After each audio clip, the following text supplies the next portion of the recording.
Rauha. Eli nämä poliisit täällä, ne on meidän ystäviä ja ne tietää aivan yhtä hyvin kuin meistä jokainen täällä, että jos meillä ei olisi yhteiskuntarauhaa, niin nämä muutama poliisi täällä olisi kaatunut kumoja ajat sitten. Mutta hei, hyvät toverit, minkä takia meillä on yhteiskuntarauha?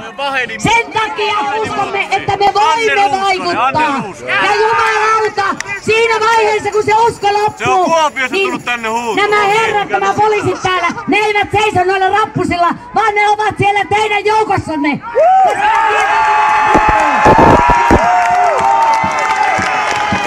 Kiitos. Ei kaikki että tapahtui nyt tänään, koska tämän aika oli jo ajat sitten. Vihdoinkin suomalaisilla alkaa hälytyskellot soimaan, kun meitä aletaan leikkaamaan terveydenhuoltoa, opiskelumahdollisuuksia, lapsien hyvinvointia. Samalla kun meidän ympäristö täyttyy saasteista ja paskasta, metsämme hakataan nurin ja myydään paperiksi, johon myymme perseemme. Kaivosteollisuus rouhii meidän maastomme ympäri ja myrkyttää kaivovetemme. Napajäätikkämmekin sulatetaan tarkoituksellisesti, jotta sieltäkin päästään louhimaan malmit. Kaiken tämän lisäksi liitetään puolueetonta valtiotamme sotilasliitto NATOon kansalta ja kansanedustajilta salatulla sopimuksella, joka on meidän perustuslakiamme vastaan.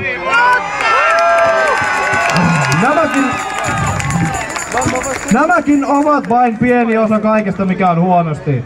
Meitä viilataan linssiin niin pahasti ja paljon, että me edes tiedä kaikkia, vaikka niin luulemme. Nyt saa riittää, perkele! Mutta noi kaikki edelliset asiat, jotka mä mainitsin ja mistä mä puhuin ja tapahtuu tuossa mun selän takana olevassa rakennuksessa.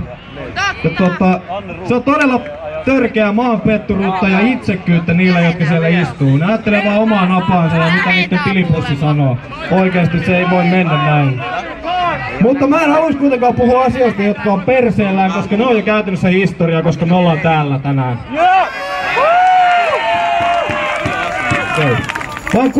Mä oon ollut monissa mielenosoituksissa kuuntelemassa puheita, joissa aina kerrotaan, kuinka huonosti asiat on. Mä haluaisin kuitenkin pitää tää positiivisena ja uskoa luovana juttuna. Me voitais luoda semmonen paikka tänne maapallolle, jos kaikki tekis yhteistyötä keskenään, jossa jokaisen mielipidettä ja työpanostetta kunnioitettaisiin tasavertaisesti, tulot jaettais tasaisesti työnjohtajan niin kuin työntekijän kesken. Me voitais pitää meidän luonto puhtaana, meidän vesistöt, jossa olisi paljon kalaa kalastettavaksi, kaikkea muuta. Me voitais luoda ilmasta sähköä kaikille, jos me vaan haluttais. Jos me unohdettais tää rahan valta, tää olisi paljon parempi paikka.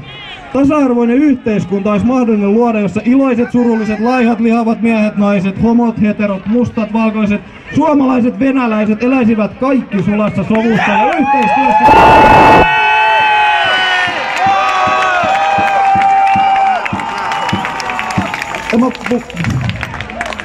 Mulla on tää homma kesken vielä. Tässä on... Hei, please. Mulla on tää on loppuhuipennus päivä. Tää on... No niin. Moni teistä luulee, että tää on pelkkää utopiaa ja mahdottomuutta toteuttaa. Mut se ei oo sitä, koska me ollaan täällä tänään ja me jatketaan tätä ensi vuonna, ensi kuussa, ensi viikolla. Kaikki jatkaa tätä, kertoo tästä kaikille tuttavilleen, mitä täällä on. Tää ei oo paska maa. Älkää puhuko semmosia. Tää on hyvä maa, me tehdään tästä vielä parempaa. Hei, ja sit, tässä nyt aika rientää, mun täytyy skipata tästä pari kohtaa. Me ollaan kaikki yhtä, mä oon sä ja sä oot mä.